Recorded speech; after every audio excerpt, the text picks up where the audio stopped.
Welcome to Live from Your Laptop. Hear straight from Klavio's community of some of the fastest growing brands and partners about how they're growing their e-commerce business and owning their destiny. Hosted by Morgan Lasky, for today's episode, we welcome Hylete. All right. Hey, you guys. Happy Tuesday and welcome to another episode of Live from Your Laptop. If you have never joined us here on Live from Your Laptop, you are in for a treat today. I'm super excited. I say that about every single episode, but it is the truth. I am super excited for those who have never joined us. For those from the community who have been tuning in each week, thank you guys so much for coming back and welcome back. I always say it's the highlight of my week to be able to connect with you all every single Tuesday and see your faces on my screen. So my name is Morgan Lasky and I lead our events here at Klavio, but I want to know who from the community is joining us today and where in the world you're tuning in live from. So feel free to turn those videos on, but stay on mute and go over to the chat and let me know who you are, where you're tuning in from and what company you're with. As you can see, Klavio is not back in the office yet. That's okay. I'm still at home. We're all still working remote, but hopefully we'll get back soon. But let me know where you're tuning in from, you guys. All right. So today on Live from Your Laptop, I'm super excited and honored to welcome Hylete.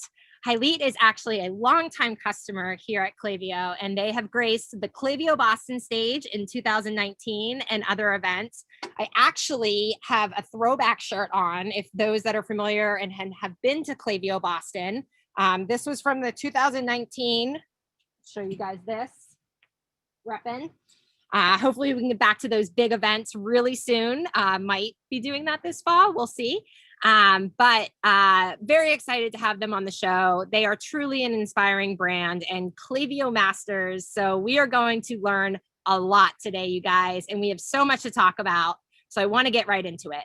Joining us on the show is Jamie, who is the VP of Marketing at Hylete, and Leilani, who handles their email marketing. We also have Dr. Nancy, who is a lifestyle coach over at Hylete.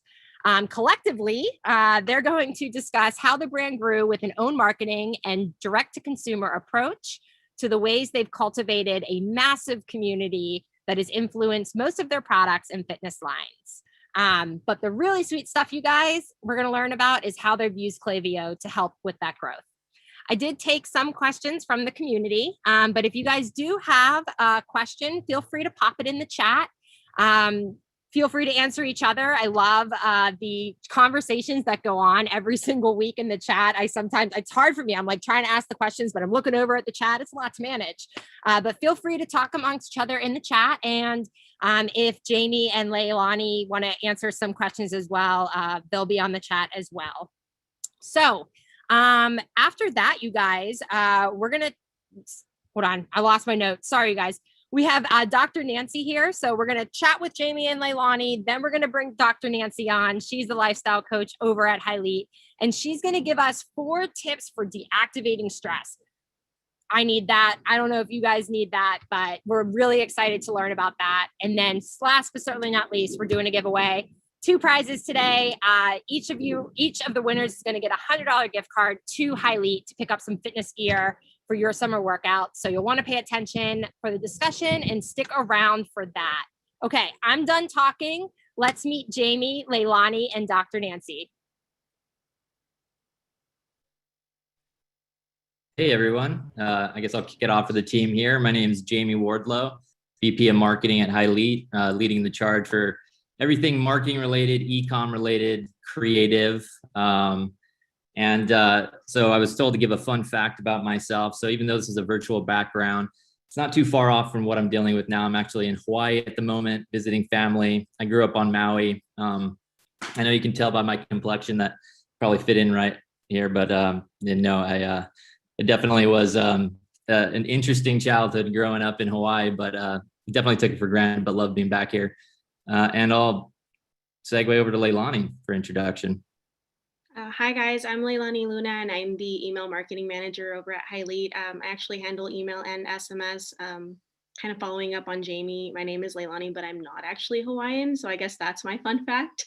Yeah, nice to meet you guys and see you all here. I'm super excited. With Dr. Nancy, sorry, I kind of introduced you. Hi, everyone. I'm Dr. Nancy. I'm so happy to be here and see all your faces. Fun fact, I was made in Taiwan. And I've always wanted to be Hawaiian, so there you go. I am the lifestyle coach here at Hylete, among a lot of other great ambassadors. We work together and show up in the community and give educational suggestions and advice and recommendations, and I can't wait to show you what I have in store today. Oh man, you guys are such a fun group. Can I come join the team? That sounds like so much fun. Hawaii, Maui, Taiwan. Oh my gosh, so many cultures, so much diversity. I love it. All right, let's jump in, you guys. We have so much to talk about. Let's kick it off with you guys telling us more about Hylete. How and when did the company start? What's the mission of the brand? And who is your target audience? Yeah, so we started in 2012. We actually started with one training short. So we kind of evolved the simple training short into something that true fitness enthusiasts would want to use and wear every time they train, and not just the casual gym shorts to the gym, but something that actually, spoke to their fitness lifestyle and performed. We are a performance apparel brand. We build performance apparel. We don't build athleisure wear. We are the anti-athleisure wear brand. But that's evolved over time, of course, and now we have a full line of men's and women's apparel, even a performance jean, performance polo. We're releasing our third men's shoe over the summer, as well as our first women's shoe. So we're super excited about that. But that's, the small of our mission is truly just to build the best performance apparel we can, but also do it with our community in tow. So using their input and their feedback to build a better brand experience, better product. And when we can, using people in our community like Nancy to help us provide added value and inspiration and motivation to anybody who lives a fitness lifestyle. And that's our target market. It's anybody who lives a fitness lifestyle. We want people, when they see someone wearing Hylete, to know that some of the attributes of that person are that they care about their health, care about their fitness, and they also are involved in some type of community effort to build on that.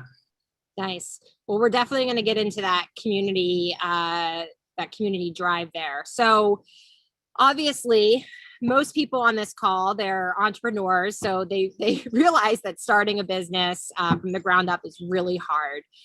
You guys started on Magento. Now you're on Magento 2, and you owned most of your marketing channels. And when I say that, I mean own marketing. So we talk a lot about that here at Klavio. So not using the Amazons of the world or traditional retail or relying heavily on Google and paid media, really just your website and of course your community. Now you guys are a multi-million-dollar company built from being mainly direct to consumer. So A, you must be really proud of that. And B, we want to learn how you did this because it's not easy. So let's start with Magento. Why did you guys choose Magento from the start, and how have they been a good partner to you guys over the years? Yeah, I mean, the simple answer is that collectively, a few people who started the brand together, we had Magento experience, but even now, if you're starting the company today, Magento would be the platform we go with, simply just because it's open source. We can customize the shopping experience. We can, get hands-on. That's no knock on any other platform out there. I mean, they have it's also a tremendous amount of work to work off of a platform like Magento, simply because of, you can really get in the weeds with the customization and the intricacies of the platform. Shopify obviously is kind of the other pillar in the space, and great product. And, part of me as my marketing brain would love to be on a platform like Shopify where, you can just be very diligent in your marketing and don't have to worry about any of the back end stuff. But for us, it's the customization, it's being able to build on a platform we can do anything we want on. I love that. Yeah, Magento is obviously a great partner of Klavio among the other e-commerce platforms, but I love when we can get a brand on that is using Magento, because I think that, it's a really great product, and it's good to hear, how you guys have integrated that into Klavio. Cool. So what were some of the key things that you guys focused on in the beginning that led to your growth, and how did this improve the overall Hylete experience for your customers? Yeah, I mean, it's kind of it was a simple formula for us. It was just being super aggressive with our customer service and our brand experience, building relationships early and often, going the extra mile, being thoughtful, humanizing the experience, because as you grow as a brand, you start to lose that. It's inevitable. You can't give the white glove treatment to every consumer who comes in the door. It's as you grow as a brand, even the end user starts to see you a little differently. There's always we have a special place in the heart of a few of our customers that have been with us for a while. And, that's reflected in things like the amount of crowdsourced investment we've gotten over the years, which, we have almost 7,000 independent investors. And those are truly the people who've been with us from the beginning as well. Wow. That's crazy. That's awesome. Yeah, it's been a crazy journey. That's great. And then like this Hylete project, and I think we have an image of it. How did you come up with this idea, and what role does your community play in this? Yeah, it's funny. We were, early on, we were launching a backpack. We were on Kickstarter, and we thought, all right, this is a great way to kind of launch a new product. We'll use it as a marketing vessel and see if we can't source it. The tooling on a backpack is very expensive. So, if you can get some upfront, people are willing to spend their money ahead of time to allow you to build that product. It's a great tool. And then we thought, well, we're building this great community. Why don't we just do this on our own and do this on our own platform, and not rely on a third party and let them, take a cut of it, if you will. So we built Hylete Project. This lives on our site, and it's as you can see there, we design a product, the community backs it, and if they're the ones that say yay or nay to this, becoming a reality, and then we build it. That's so cool. So like, how does that process work? Like, did they submit a form, or like, what's the system that you used? Are you using Klavio to do this? Like, how does just high level, how did you set that up? Yeah, I mean, it's very simple. It's basically, people truly put their money down to say, to hold the product and say, yes, this is a product I'm willing to pay upfront for, help Hylete fund it so it becomes a reality. And, a lot of the product that has gone through Hylete Project, it's stuff that we would not have made unless the community backed it. Our first shoe came from Hylete Project. The second iterations of our backpack came from Hylete Project. And these are all, even categories we might have not gotten into if it wasn't for our community literally funding the endeavor.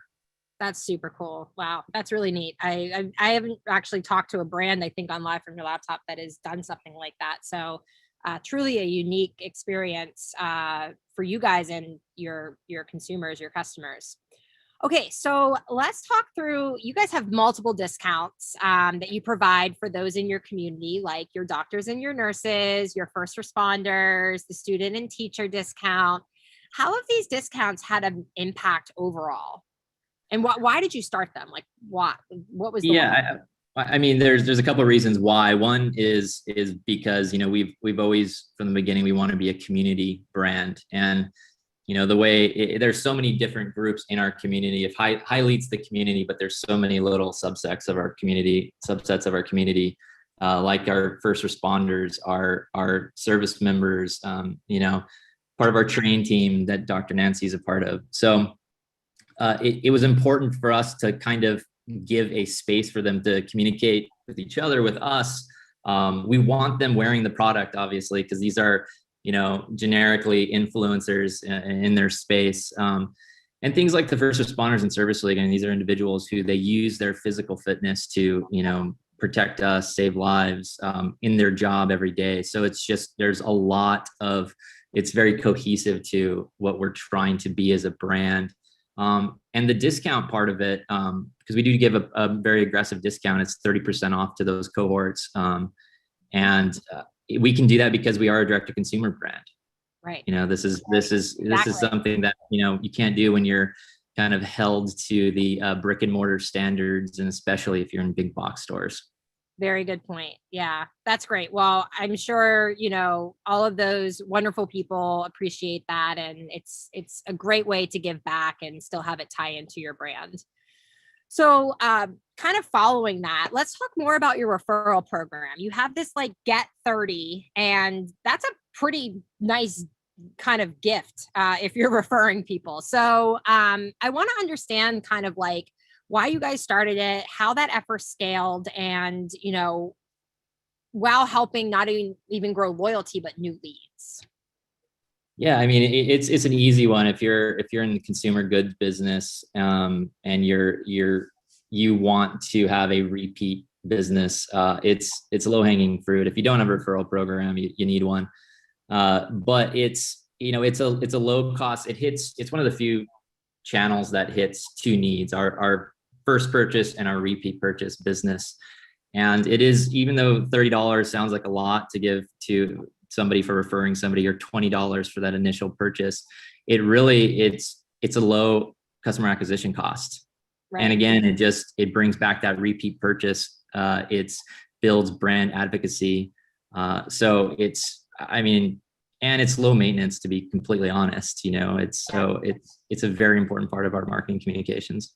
Now, did you guys build a custom program for that, or are you using a partner of Klavio's, or are you using another tech partner for that? Are you using the same person that you've been using, or I guess the same platform you've been using to help manage that and run that? We're on the Talkable platform. We've been with them for a really long time. Don't know if they're a Klavio partner. Don't know. Okay. Well, hey, that's it. They don't have to be. If they're working for you, then that's all that matters. They are, but from a system standpoint, it is integrated into Klavio. So, at different points in the customer journey, of course, it's a marketing communication that gets inserted into that journey, if you will. And of course, we inject a lot of the data into our data layer and use it on on-site communications as well. So it's fully integrated, even though it's not perhaps a kind of an organic partner. Nice. And I think the information is on your guys' website, so people can head over to that and check it out, what the referral program is all about. And I think we might get into it when we talk about Klavio, like where you guys introduced that. Sure. Okay, cool. So moving along, moving along with own marketing. We do talk a lot about this. It's ownership here at Klavio means a lot to us. And we talk about it on Live from Your Laptop. And you guys have just been such a great leader in showing by example that owning your channels and that customer journey, having full control over that, is crucial to your business growth. You actually had an amazing session at Klavio Boston. That's why I'm wearing the shirt today. You guys probably didn't understand the reference in the beginning when I was like showing off my jersey, but there's a point to it. You had a session at Klavio Boston in 2019 on exactly that. And I think we're going to show a powerful image on the screen here in a little bit. Yeah, Kelsey, I'll put it up. So you showed this image during a presentation at Klavio Boston, and I'd love to have you guys talk through it. Yeah, and in hindsight, we probably shouldn't have attended that, because the employee we sent you ended up stealing. So maybe he did too good of a job, but I honestly think he did. Yeah. So backstory, everybody. John Palmer who used to work at Hylete on the marketing team, he did this presentation at Klavio Boston in 2019, and I think it was early this year or like late last year, John actually joined the Klavio marketing team. So he knew so much about our product. I don't know if we stole him. I'm not getting into that, but anyhow. So fresh. I'm still surprised I agreed to do this, but let's. Yeah, it was an inside. Let's move past it. Exactly. I do not want to be responsible for stealing employees from consumer brands. Anyhow, we know that it's not easy for early stage brands in today's saturated market to, get into an own marketing approach. It is doable though, definitely doable, and it can have major benefits in the long run. So we had a ton of community questions about this topic. So let's talk about some of the advantages of using this owned approach that it has had on Hylete over the last few years, maybe specifically over the last year, I think would be awesome to talk about. And then maybe give the community 2 or 3 examples of this own marketing so that those listening in today can take kind of the first steps or the next steps to becoming a little bit more independent. Yeah, owned marketing, it's separate. The slide you have up now, this is kind of that systems analysis that helps you tell that story better and build that trust with the consumer. So, own marketing, obviously it's email channel, it's the content you put on your site, it's everything you own, it's everything that, you're not reliant on some kind of paid relationship with a third party, or even a paid media where, organically even, I don't even know if you can call social media an own channel anymore, because even your organic feed, it's very much becoming a pay to play world to get your brand seen on there and communicate with the users that you work really hard to acquire. But the slide you have up now, this is kind of what John went over with you in 2019, was how we approach our systems analysis and how we tell our story. So, once you get someone into the fold, it's like them watching a movie. They're watching a movie of your brand or your marketing communication. And, it's important to us to own all those silos. So, whether it's our loyalty program information coming in, whether it's our reviews coming in, we could leave it up to those third-party SaaS to distribute that content via email or text or what have you. But we integrate it, and it all integrates into Klavio, and Klavio is that source of communication. So to stretch that movie analogy, it'd be like, we want to tell a story and have a clear plot line and use the same actors. And we want to avoid a scenario where we're telling you a plot, we mix up the plot, we're inserting different actors in the middle of a movie. It could be very jarring to a user. You could lose them. So it's all about, we're kind of a bit of control freaks over at Hylete. So we want to make sure that we own the communication from head to tail, and we can present things and personalize them and customize the experience as we go. Yeah, that makes sense. So what would you say would be the first 2 to 3 steps, or those things that people should really start focusing on if they want to move into a truly owned approach? Kelsey, you can remove the slide. Thank you.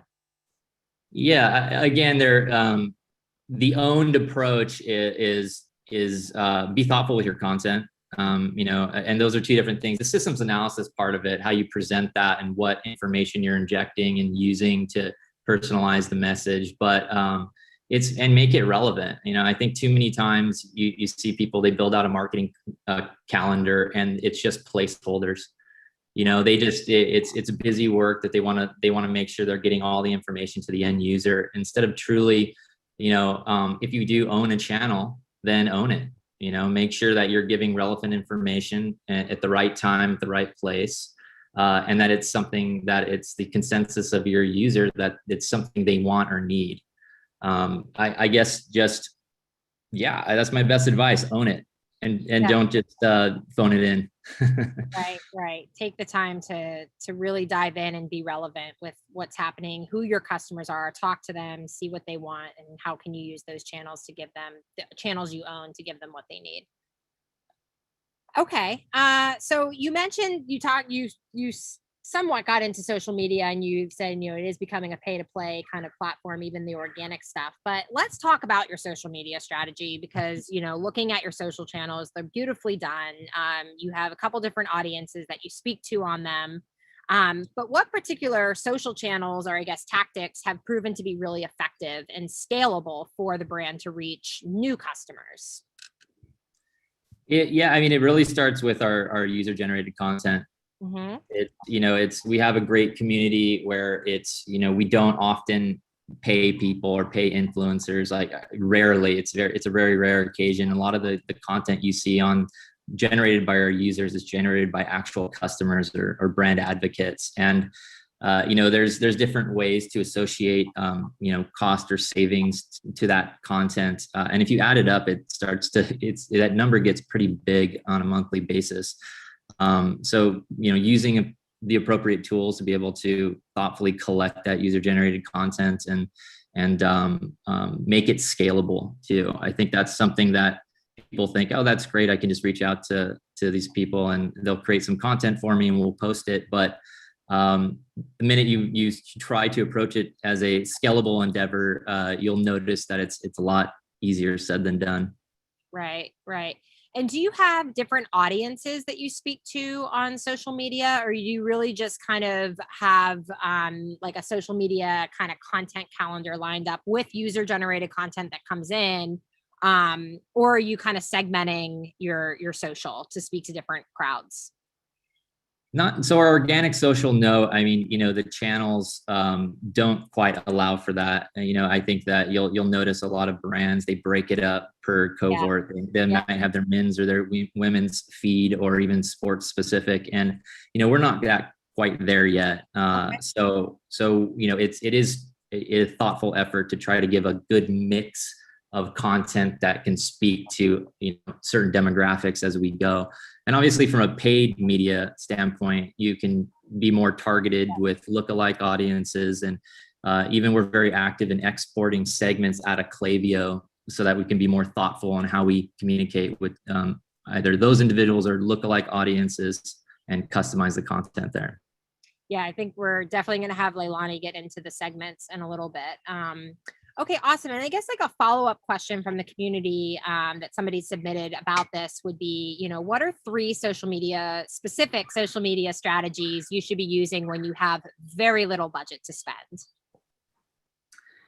Yeah, well, that's a tough one, right? Because it often takes money to make money, but again, when you're starting off, use it as an advantage, be transparent, humanize your engagement a little bit better, pull back the curtain a little bit and let people know that the individual they're engaging with, it might be the CEO or, it might be, a vice president or hold a title in the company that person would be pretty shocked to say, hey, wow, I just had a chat with the CEO of this company on social and all I did was respond to a post. Awesome. It's things that you can only do at the beginning. So that would be, I know that's not 3, but maybe you could find 3 nuggets in there to I think take it's a good start. Yeah, it's a good start that may lead someone into something else, a piece of user-generated content or something like that. I think using, that at the beginning is also helpful. Letting your customers speak for you and market for you is awesome. Yeah, and then of course, yeah, and then I think if another one would be collaborating. So either it's collaborating with other brands. I think in the digital space, don't be afraid to collaborate with other like-minded brands. That's such a great idea. We've had other people on Live from Your Laptop say collaboration, partnership with other brands, definitely something to use in the beginning when you're short on cash. Okay, cool. So I want to move into Klavio. I know you guys are dying to see what they're doing in Klavio, so we're doing that now. And I think Leilani is going to jump in here. And I don't know, Jamie, are you leaving us soon? Jamie has like VP of marketing stuff he has to do. So. It's really not that important. I just have to go, check the beach real quick. So, I let Leilani take over. You're in good hands. She knows her stuff inside and out, but I might sneak off. I'll stick around for Jamie. Thank you so much. All right, Leilani girl, let's go. Let's chat about Klavio, because I understand that this is your top revenue generating channel. It has been, it will continue to be. You guys are generating over 50% of your revenue from Klavio. It's incredible. I want to dive in and I want to show the community some examples and I want you to give us some tips. So, usually I start with asking about flows and segments, but today I want to actually start with how you're using predictive analytics and benchmarks in Klavio, because if I were to take a guess, you guys are, you guys really value data, your community and your data. So I want to understand how these features have helped make an impact for you guys and why you've seen so much success with using them. So tell us how you're using these features and maybe give us an example. Sounds good. I'll start with predictive analytics because that's sort of the number one thing. We use predictive analytics in 2 ways. The first way is actually with our women's cohort, so addressing by gender. And predictive analytics has kind of helped us group that women's cohort and actually address people correctly, because you never really know if you're not pulling someone in that you actually want in that segment. So that's one way that's helped us. And we've seen a lot of success with open and click rate with those segments specifically. And the other way is actually in our daily send. So this is not a gender specific segment, but this is just our everyday cadence. And we actually pull in someone's predicted date of next order. So if they're plus or minus 30 days away from an order, that means that they're probably interested and they may want to make a purchase soon. So we want to grab their attention, and that's that daily cadence. And then moving on to benchmarks, seeing as this is a fairly new thing for Klavio, it's something that I've personally been pretty excited with. I have to geek out on numbers all the time, whether I like it or not. Most of the time, it's a learn to love, really. But benchmarks has kind of helped us create realistic standards for where we want to compare ourselves in the industry and within our own business. Previously, I think it was more intuitive and by the needs of the business, which is it's great, but it could definitely be a little faulty if we set the bar a little too high and consistently are meeting those goals. So benchmarks have been a huge help for us. Yeah, they help you just kind of get a realistic view of it and what your very similar peers or peer companies are doing in your space. So yeah, if you guys are not using benchmarks, I believe, gosh, don't quote me on this. I should know, but I believe everybody has access to benchmarks now. I know it was in limited availability, but please check that out in your account. It is an amazing feature. And you can always chat into our help center or our support team if you guys need help with working through that. So now that we know that you guys are using the predictive analytics and the benchmarks to help make these kind of informative decisions of how you're going to do segments and flows and campaigns, let's jump into segments. So you guys have a ton of segments set up in Klavio. Part of this is because you are sending emails every single day, and to not exhaust those audience, or I guess those segments of customers, you need to get creative with these lists. So what's the key consideration businesses should keep in mind when thinking of creating these different segments? I mean, I think the biggest thing is looking at your campaigns, and Jamie says this to me time and time again, and most of our marketing team is sort of what's the why of the campaign. And I think that kind of leads to what audience are you trying to reach? And so that, for us, being that we send email campaigns every single day, like you said, we definitely don't want to exhaust our list or cause any deliverability issues. So what we've done is we looked at different sort of tiers of engagement. And this has been something that's a little bit more recent for us. So we've done something that if you guys have actually looked on the help docs, this is actually what helped me a lot, was using the tracks, which is like your track A, B, and C based on engagement. And something else that we learned about was actually within a time frame of engagement, going back to predictive analytics a little bit there.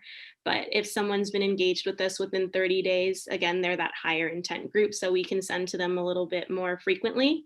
Whereas someone who is 120 days engaged, then we can send them more promotion heavy things that will actually get them to buy.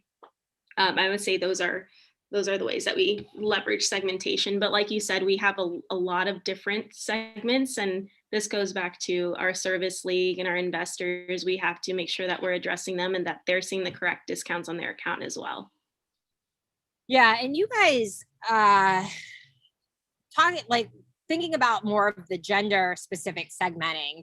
Previously, you guys were selling to 70% of men and 30% of women. That's changed significantly over just the past, what would you say, year or two? And now it's pretty much 50-50. So how has that impacted your segments, or I guess to your point earlier, like the campaigns, the why behind them, and then who you're targeting for those? This kind of goes back to that 30-day engaged, 120-day engaged, just because you have a women's cohort that you're sending to. You don't just blast it to every female or predicted gender female, right? You want to make sure that if they are engaged, they're receiving a promotion, or if they're, or to that point as well, if they are engaged, maybe they're more interested in a new product or a pre-order. So things like that are things that we keep in mind when we're actually segmenting for those women's cohorts. Because I think even then there's also a language element, like you address them a little differently than you would a male cohort. Right, exactly.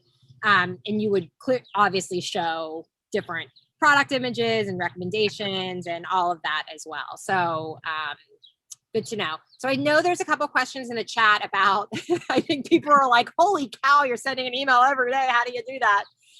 We're gonna talk about that. So getting into your flows, and I'm sorry, I have a lawnmower going over next door. Like, who's mowing their lawn at 4:30 on a Tuesday? I don't know, not me, I'd be drinking. But anyhow, moving into your flows, of course, we received a lot of questions about some of your best performing flows are besides your welcome series. So let's dive into that. I know when we talked, your goal was to have your flows be low maintenance and kind of more of a category based. and that you want it to work smarter, not harder. I guess the question is, if I'm just starting out in Klavio, or I don't have a ton of resources to build, flows that can happen every single day, or campaigns that happen every single day, what are the top 3 flows I should 100% have set up that are easy to kind of set and forget for my business? So top 3, of course, apart from that welcome series, are things like your abandoned cart and your abandoned browser. And those are 2 separate flows for us. You want to make sure that you're capturing anyone that's showing interest and maybe on the verge of making a purchase, or just browsing your site. Apart from that, our top revenue generating flow is our account created, and that's specific to all of our segmentations, because we do have an end consumer user, that service league, investors, etc. So an account created once they signed up to have an account on your site. And if you don't have that, which I'm not sure that many people do, but a post-purchase flow that can educate people on your brand, that have things like your story, any brand values, any charities that you guys support, kind of keep them hooked and tell them a little bit more about yourself. Right. And these flows, are they brand new? Do you recycle them? Do you have templates that you use? Like, I guess the follow-up question is, like, with all of these emails that are going out, like, you're one person. I'm sure you might have a couple of different people on your team, but a lot of people don't have those resources. So what are you doing? Are you recycling? Is it brand new? So something that we've actually in the last maybe 3 months had to look at with our flows is keeping things fresh within those flows. So that means taking a look at your imagery, taking a look at the copy. Does it make sense? Is it still vibing? What are your analytics on those flows? Is it receiving a high enough open rate, click rate, engagement overall? So we definitely want to look at maybe quarter over quarter. And if that's not your bandwidth, maybe every 6 months, looking at how you're using those flows and how they're performing. I definitely stress that looking at them quarterly is super helpful. It's been really beneficial for us. And you kind of touched on this, but we've had to kind of condense and look at condensing some of those flows because they've gotten real elaborate over time. And maybe that worked then, but it's not really working so much now. Yeah, exactly. I recommend everybody to do that. If you have an elaborate flow, go back to it and look to see if it's still working. Because going back to the points in the beginning, like, you want to stay relevant. You want to stay top of mind for customers and with what they need right now. Okay, we're going to look at 2 of your top performing flows that are not your welcome series flow. And I think you actually touched on this with flows you recommend people to have. But this is the first one we're going to show is this immediate repurchase survey flow. So let's have you walk us through this flow and give us an explanation as to why you created it and how it's helping. Sure. So I definitely say that this is one of those nice to have, but it's worked out pretty well for us. But this is after someone's placed an order. And I think in the last 22 days or after 22 days, we want them in this flow. And it basically is a community survey. This goes back to us being so community oriented, and it's sort of where this survey was born from, if you will.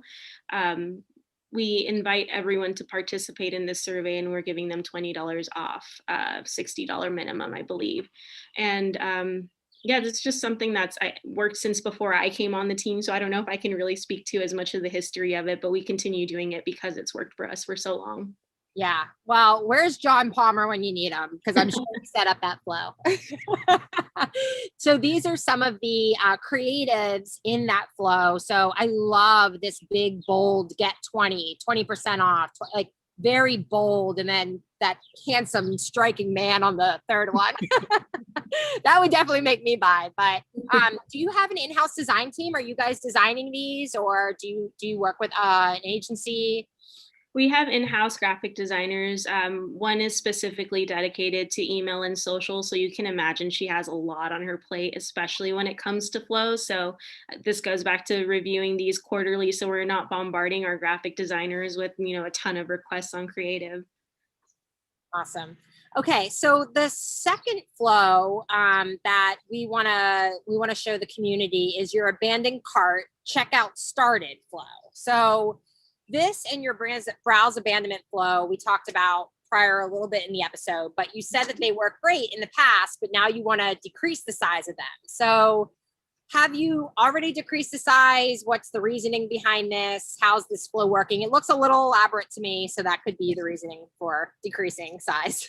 Yeah. So our abandoned cart flow, I think, has worked for us the way that it is, simply because we're addressing people based on different behavior. For example, and it might be kind of tiny there because it is a little big, but if someone has points, so we do have a points rewarding system, we want to remind them to use their points on their order. So those are, again, it's going back to personalization on your emails, pulling in dynamic content for your end user and making sure that, for example, they have 20 points. Okay, they can use that towards their next purchase if they've abandoned their cart.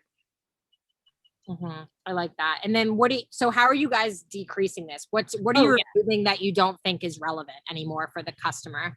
So maybe not specifically for this flow, but for our abandoned browser flow previously, what we were doing is we had it, and if you remember during our initial call, it was just this like spider web flow that had individual product emails.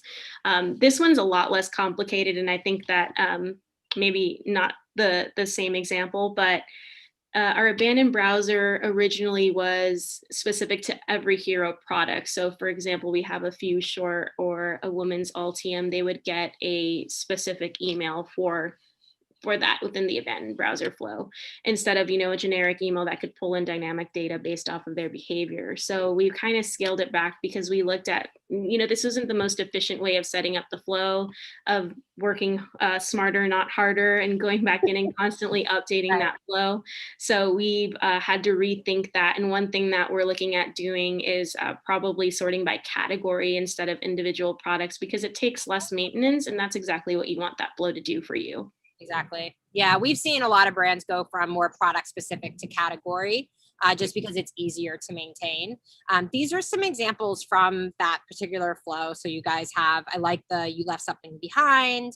Obviously you have the afterpay in there to entice people. Hey, you don't need all the money up front to buy it. Your cart misses you. I like that. That's very cute. And then you add some top picks and best sellers, and then you hit them with that 20% off.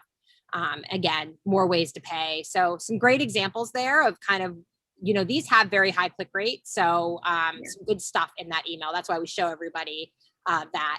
And yes, to everybody, this is recorded. So after the episode, we'll send a replay and you can kind of stop on that and take a screenshot of it and zoom in. I don't know how clear it is, but we do our best.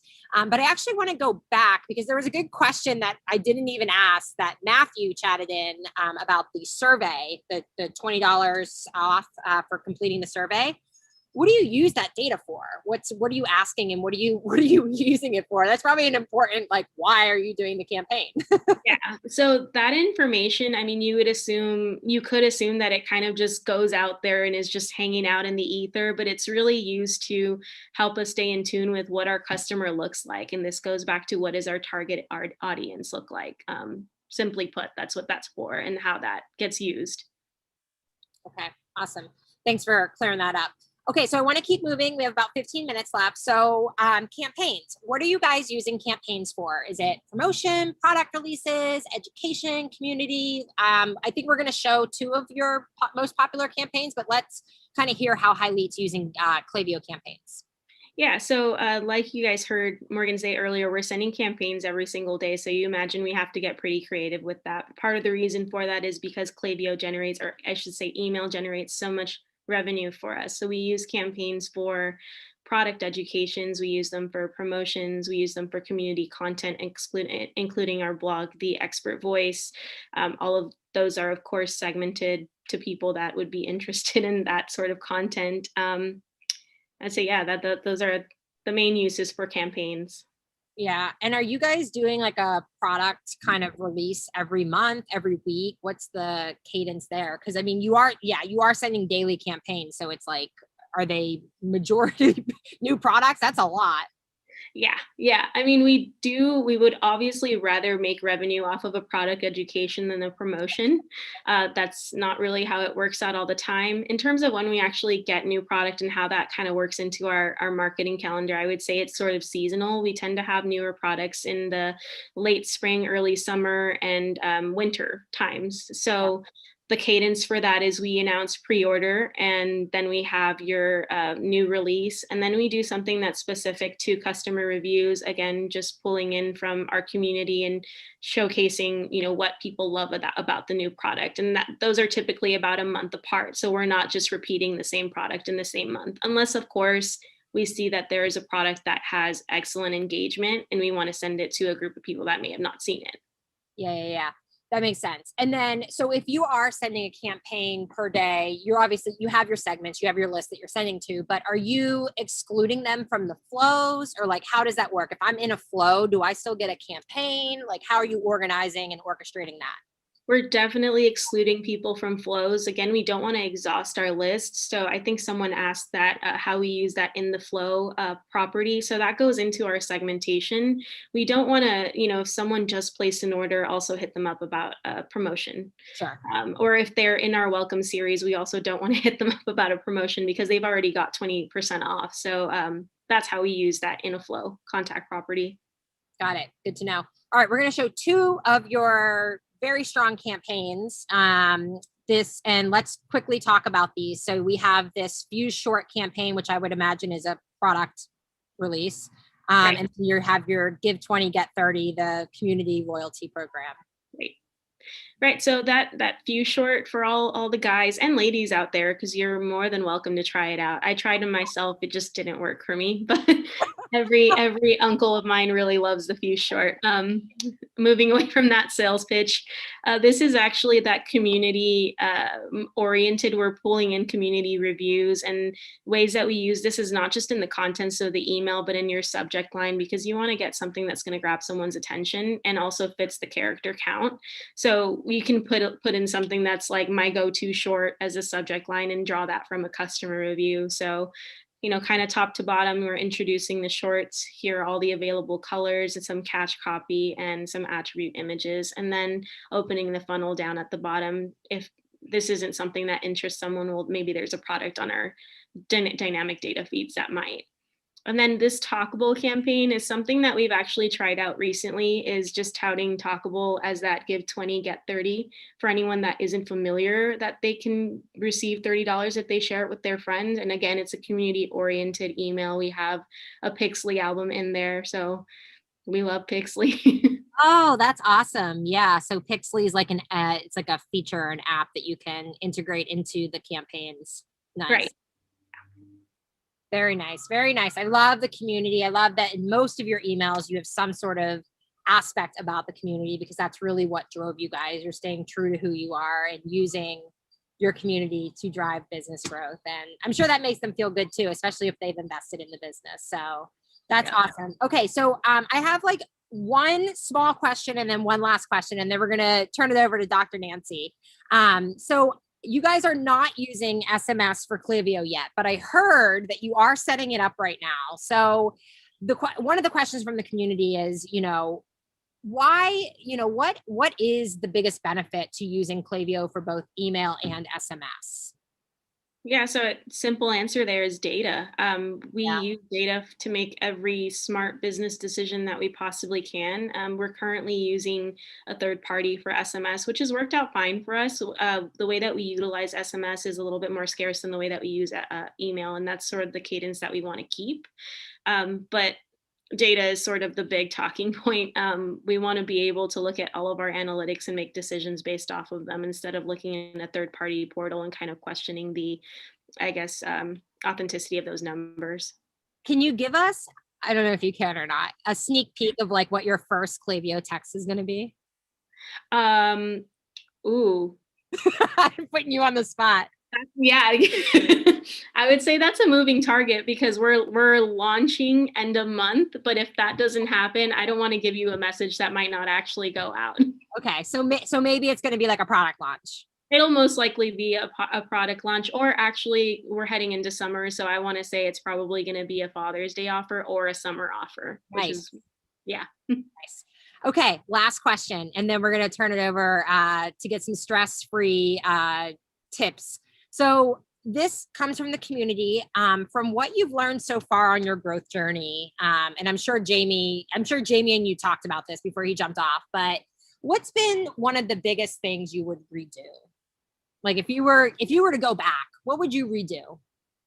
I feel like that's such a hard question because you make the best decisions with what you have at the time that you have them. So Yeah. I don't necessarily think that there's anything that I would redo, but if I've learned anything, it's that rushing doesn't help. And, being that we're a startup, we get projects handed that are due sometimes end of week, sometimes end of month, and it's easy to rush through things. And also to feel that anxiety of I need to do this now. But I think with almost everything, it's a matter of taking it a day at a time. And if anything, that's something that I wish I would have known going into this, at the start of my career. But it's something I feel like I'm beginning to master now. Yeah. A lot easier said than done, but I think also the pandemic has helped us slow down a little and really take our time a little bit on things. So awesome. Totally. Well, Leilani, thank you so much for sharing all of that amazing information with us. And shout out to Jamie. He's probably gone now doing VP things or having a pina colada on the beach, but super valuable information. And hopefully you guys can take away some of those tidbits and apply them to your brand. So don't leave because Dr. Nancy's coming on. I'm excited for this. And then we got the giveaway at the end. But first, I want to know how you guys like the episode today. Let us know. 0. Please don't give us a 0. I don't think it deserves a 0, but please let us know how we did. So we're going to let that run for a hot second. And I'm going to turn it over to Dr. Nancy and her cute dog. Who is that dog? Is he? Oh my gosh, that's Charlie. He's 6 Charlie. months. Oh. He's a Frenchie. He doesn't listen to me. I guess that's part of being a French bulldog, right? He's like, no, I'm not going to do it. No, it's all dogs. My dog don't listen to me either. So. Oh my goodness. All right, what are we doing today, Dr. Nancy? Oh my goodness. We take about 20,000 breaths every single day, and most of it is automated. We have no idea that we're breathing. But you know what happens when we stress, when the email didn't send, when we had this whole entire awesome campaign and then we accidentally hit something and it erases? What happens? Our parasympathetic nervous system, it goes into haywire, and then we start to stress. And if we stress a lot, chronic stress, it starts to manifest itself into physical pain, not just sleeplessness, not just relationship problems, not just, everything else. So I'm going to teach you guys a couple. I said 4, but man, I was writing it down. I'm like, I can't just narrow it down to 4. So I'm going to just bullet speed through all of this so that we can adopt some of these tools and tuck them into our back pocket just in case the printer is jammed or our dog pees all over on live. It's okay. I love what Leilani said. Just take your time. A lot of times it's just changing the verbiage. Instead of saying, I don't have time for this, change it around to be 180 degrees opposite. I have more than enough time. I don't have enough money for this. I have more than enough money.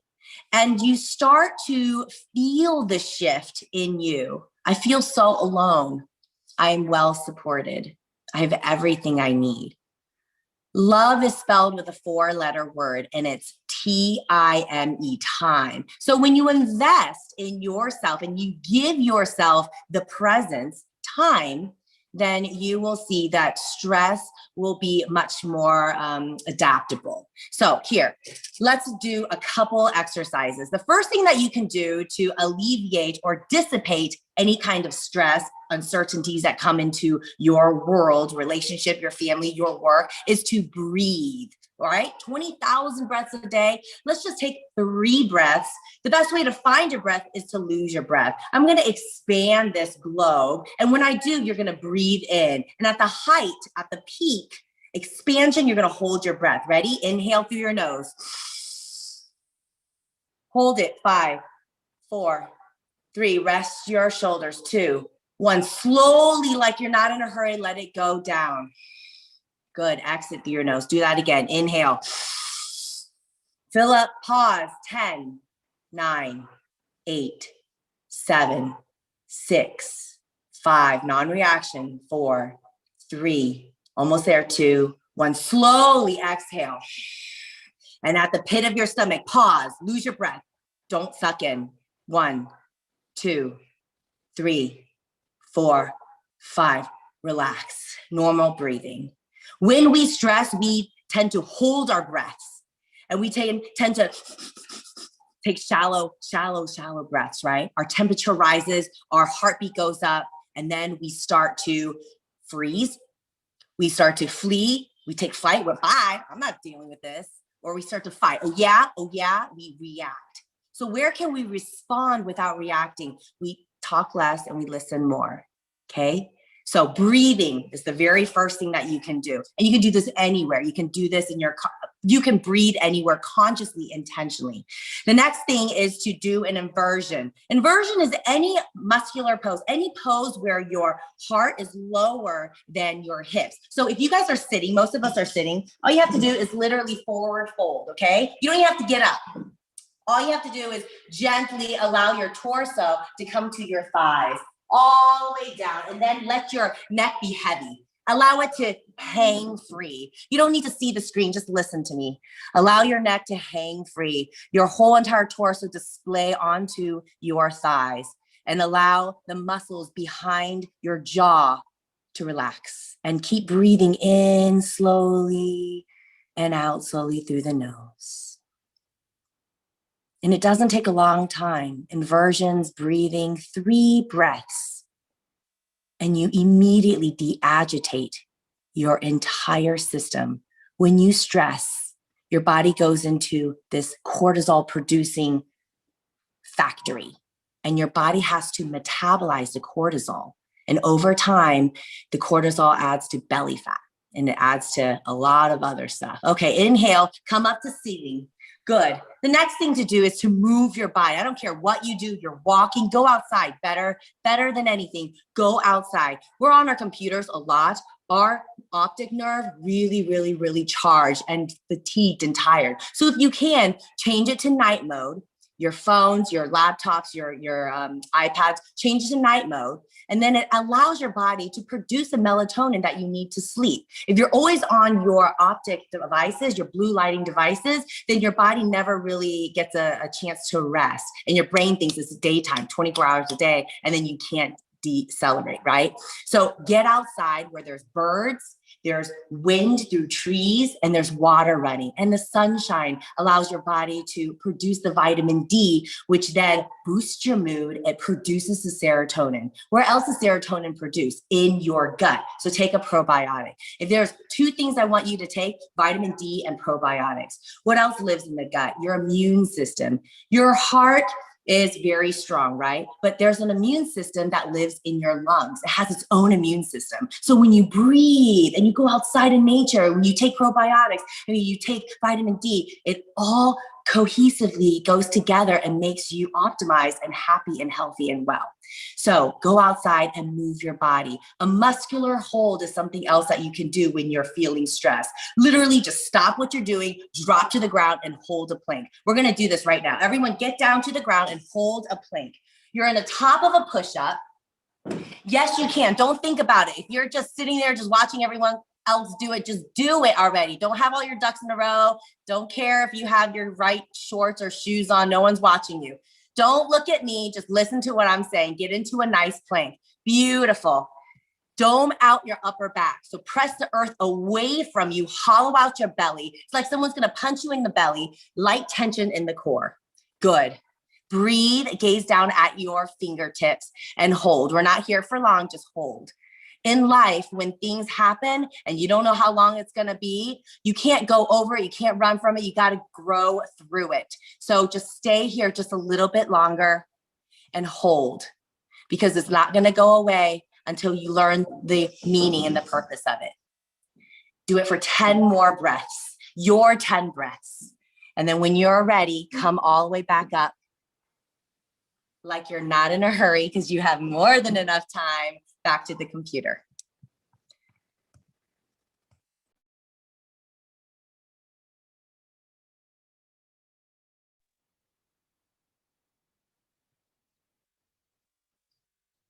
Oh, Dr. Nancy, I think you're on mute, girl. Okay, now can you hear me? Yeah. Okay. So a lot of times we're hunched over because we're on a computer, or we're sitting driving in a car, or we're texting. We're rounding our shoulders, right? We're going to rebound and we're going to open up our shoulders. So sit up nice and tall and kiss your shoulder blades together by squeezing them out. Now hold your arms out to a T, okay? And you're going to give yourselves a thumbs up.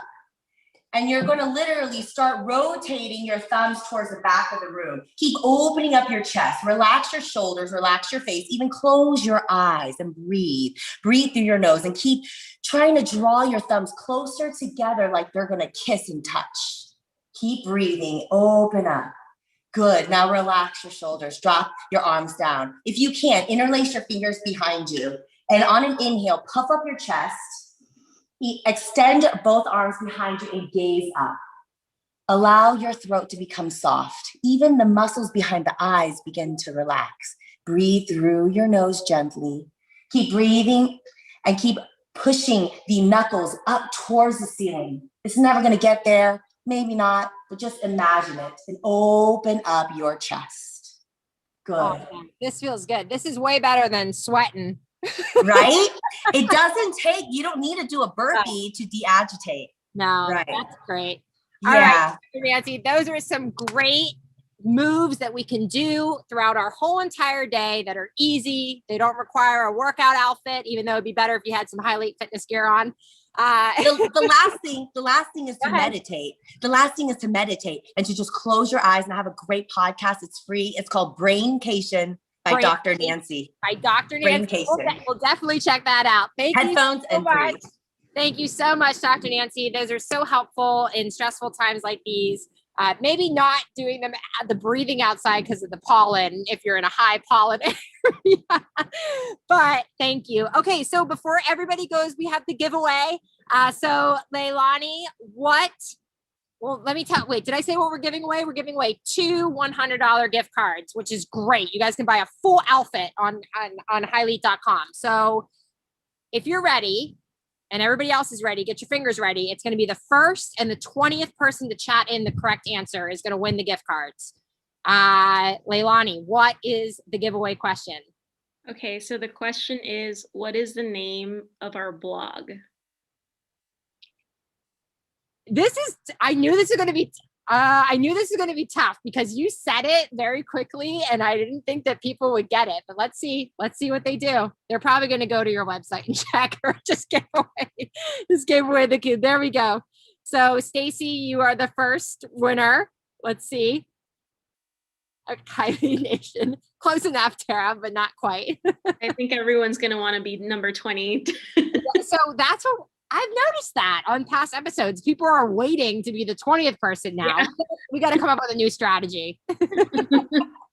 All right, there we go. All right, so Stacy, you are our first winner. Trevor, who's here every week helping on the back end, he's going to let us know our 20th winner. But I'm going to wrap it up. So you guys, thank you so much for joining. A huge shout out goes to Jamie, Leilani, and Dr. Nancy from Hylete and the entire team over there. We obviously love you guys so much and can't wait to see what is next on the horizon for the company. Also, a huge thank you goes out to everybody in the community who tuned in today. I hope this was a fun and informative hour for you and that you're able to try some of those awesome tips that Leilani and Jamie and even Dr. Nancy gave us for your company and yourself. Next week, we got, drumroll please. It is our 40th episode next week, you guys. Holy moly, I cannot believe we've done 40 live from your laptops. We are going to be chatting with JoeFit, which is a women's athleisure brand, and their agency Noticed will be joining the founder as well to discuss this incredible, she's got an incredible founder story and how they've grown the apparel brand throughout the years. And then we're going to make some cocktails just in time for those summertime happy hours. So you won't want to miss it next week for our 40th episode. Lastly, be on the lookout for an email in a few hours with the replay to catch up on anything you missed, plus the screenshots that you can grab of Hylete's flows, along with some additional resources to help your business own it, and a 25% off promo code just in case you didn't win those 2 Hylete gift cards, to go grab yourself some Hylete gear to work out in the summer. Then you'll also get a link to sign up for next week's episode. And I think our 20th winner, Trevor, is, he just slacked me, Mia, M-I-H-A. I'm sorry, I probably butchered it, but you are our second winner. We will email you guys with details on those gift cards. Thank you all so much. Have a great rest of your week, you guys, and we can't wait to see you next